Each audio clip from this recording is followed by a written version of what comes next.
What up, everybody? Hopefully you can hear this okay. This is my first time using ScreenFlow.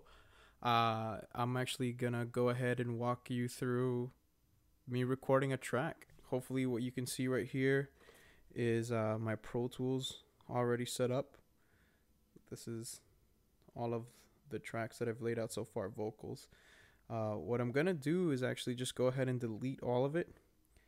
I'll show you right here, my mixer. I already have all of the tracks set up as far as what I need. It's really just very minimal. It's a compressor, a de-esser, and then I have an equalizer. Very, very small equalizer. And then I have a little bit of reverb on some of the backing parts. Now let's go back to the main and pretty much get rid of all this, and we're going to start it over.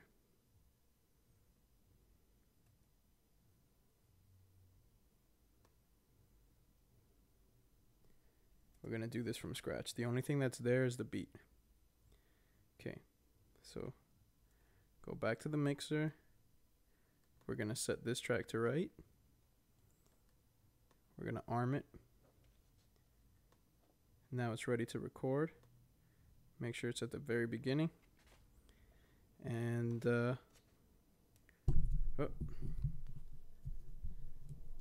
hopefully we can get this right in just a couple shots. Here we go.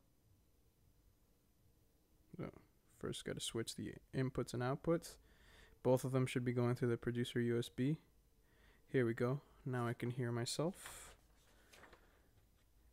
The next thing I want to do is mute the channel.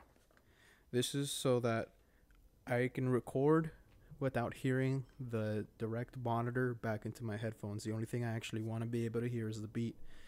When I hear the doubled up voice, it actually kind of throws me off. I'm not sure if any other artists feel the same. If I could set the city on fire, set it ablaze, cross my arms and watch the poison weeds wilt and decay, the populace turns to ash. At least they understand that I'm just a shell of what was once considered a man.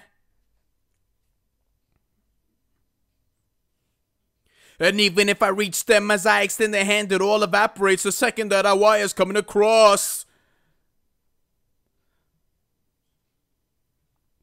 And yet I find that often what is now habitual has driven me from the further edges of reality.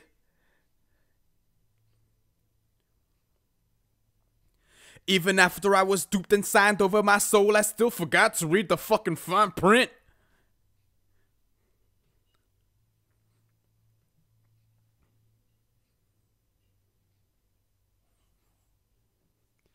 Everyone is callous, spineless, or a victim, or aimlessly alive, looking for a bit of peace. Every day is harder, I can hear the night screaming, and the city grinds its teeth as it waits just for me.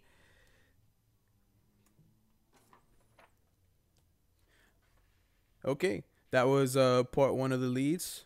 So I'm going to disarm that, and I'm going to arm the second track. I'm going to keep this track muted, sorry. I'm going to unmute this one so I can actually hear it in my headphones. But now forever stuck between eternal damnation and a life of always longing for attachments that I've lost. I stand permanently guarded on sporadic vigil, hoping to recover all the pieces of my sanity. Well, talk about a bad day, betrayed, raw deal, short end of the stick, and the irony was this. Where's the lawyer when I need one? And not corrupt, preferably one that the city ain't chewed up and spit back out. Unleashed on the streets with a huge sack of shit where his heart used to be.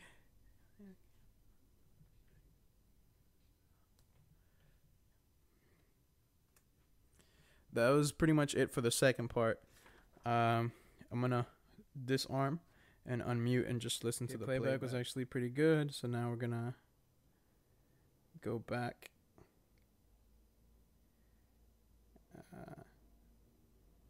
and do the main backing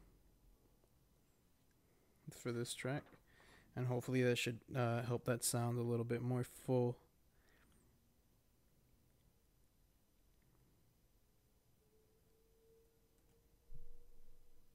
Yeah, it's muted. All right.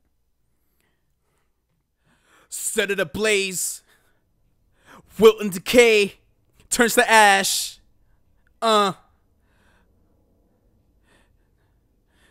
eternal damnation for attachments that I've lost.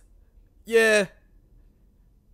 The second that A.I is coming across, on sporadic vigil, all the pieces of my sanity. Okay, so we can see here. Hopefully that should be good. Let's disarm that.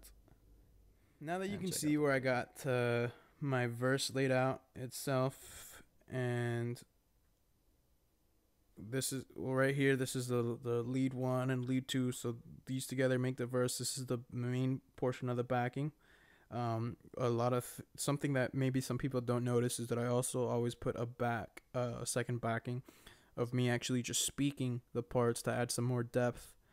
So we're gonna go ahead and arm this track and start it from the beginning. That was literally me just standing here speaking another set of backing for this track. I'm gonna do one more backing track to lay in the center. I'm not sure if you guys actually noticed when we go into the mixer, but backing main, which was the first one that I laid out, is actually panned right, and the spoken track is panned left. I'm actually gonna go ahead and duplicate this track, and then pan it to the center, and that should even out the sounds.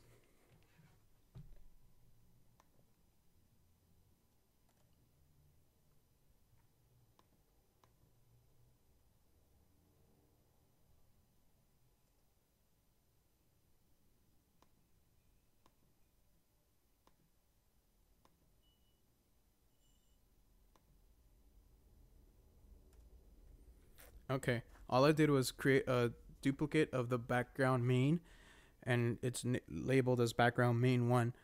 I created an exact duplicate, including everything, so it has all the same inserts that the other one does. The only thing I just deleted the waveform, which was the same one that was up here. This is the same exact one. I deleted it. I'm going back to the beginning of the track. I'm going to lay down another set of backing, and that one is going to be pitched to the center, and it's going to be at a lower volume.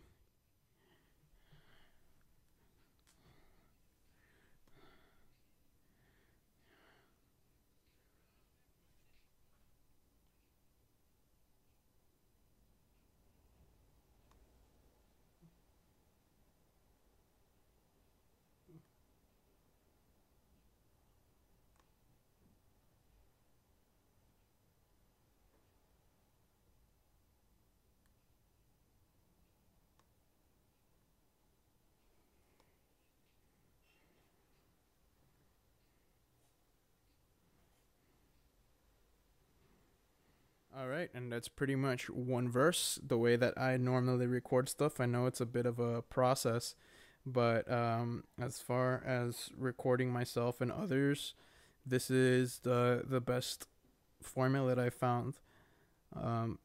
Punching in people on Pro Tools also works to kind of substitute what I do here on lead 1 and lead 2.